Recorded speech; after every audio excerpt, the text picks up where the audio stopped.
experience of vulnerability was one that left you afraid and uncertain, and actually what you wanted to do was get out of your skin, leave that behind, and be someone else. And maybe in that kind of 0 to 6 years, you might want to be a good girl. Let's just say that in the environment where there is a family and there is somebody of high need, it's nobody's fault, but there's somebody who has high need in that family. They're depressed, or they're anxious, or they're angry, or they're unhappy, or they're ill in some way.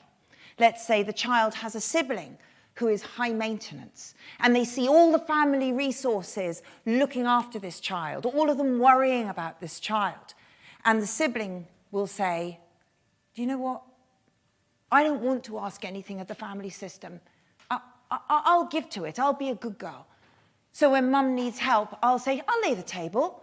I'll go and get my brother for supper. That's okay. No, I'm all right. I've already done my homework. And my mum says, where would I be without you? Where would I be without you? You're my good girl. And I'm like, oh, validated.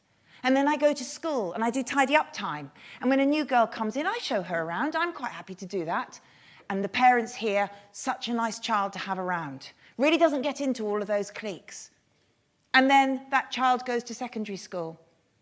And this is when I, as a therapist, meet the parents who say, my daughter's fallen in with a bad crowd. I don't really believe in a bad crowd, by the way. My question to the parents is, why would your daughter feel at home around people who are troubled? Tell me. Tell me something about her family background that would indicate why she might feel comfortable around troubled people. Why is it her role to be an emotional shock absorber, a rock, a good girl, a nice girl? Don't worry about me, I'll be all right. Let's worry about you.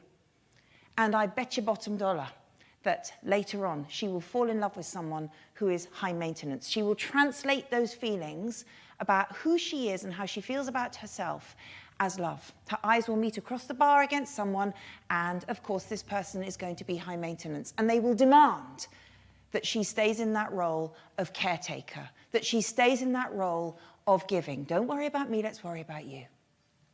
And as a result, she is likely to end up running on empty because she doesn't know how to take for herself. And actually, as a child, she learned that I'm not going to take from the family system. I'll just be a good girl. I'll get my validation that way. So her giving is conditional. If I'm a good girl, will you like me? So all my giving, all my comforting when you're crying is, if you're crying and I come and comfort you and you don't feel better, I feel like I've failed. So as your caretaker in this particular role, you will feel obliged to feel better when I start to comfort you. Now, you might wonder why I'm talking about this, and the reason I'm talking about this is because high maintenance individuals will always attract the compulsive caretaker. You must always have this formula of somebody else, if you like, picking up the pieces of the other person, the enablement that allows somebody to be the emotional shock absorber, somebody to be sweeping up the pieces after somebody else's mistakes.